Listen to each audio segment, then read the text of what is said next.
So in 2005, my wife talked me into coming to church with her. And so I went to Saddleback, and on the third visit, I think God spoke right to me.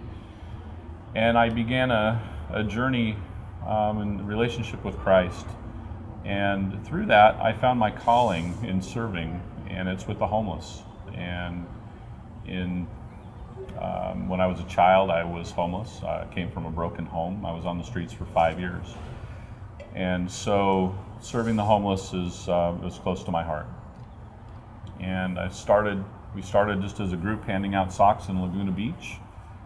Grew into an outreach that serves in multiple locations and serving in different ways at the shelter, out in the streets, in the homeless camps. The ministry became about relationships, having relationships with the homeless, and leading the homeless to a church family. And in most cases, we would become their church family. And in doing so, we grew in our faith. And a lot of the homeless people that we came across were strong Christians, knew the Bible better than I did, and would teach me about how they're coping on the streets and how they're getting through using God's power.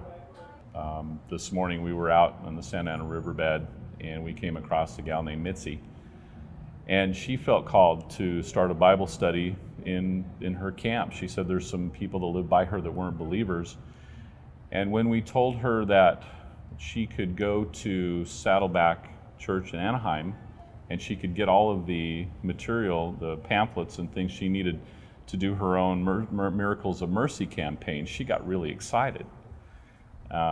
And so I think her plan was to go to Saddleback, Anaheim, and pick up the materials tonight and start a Bible study in her homeless camp. So in doing so, we feel like we've been able to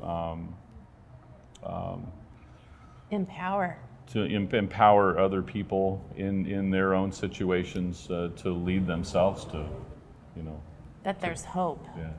Truly excited that I've been put in this position of support and just loving on people who feel less than because they're not. We're no better. We're all hurt and broken, and to serve in a way that shows God's love, it's just powerful. It's powerful to see how He works.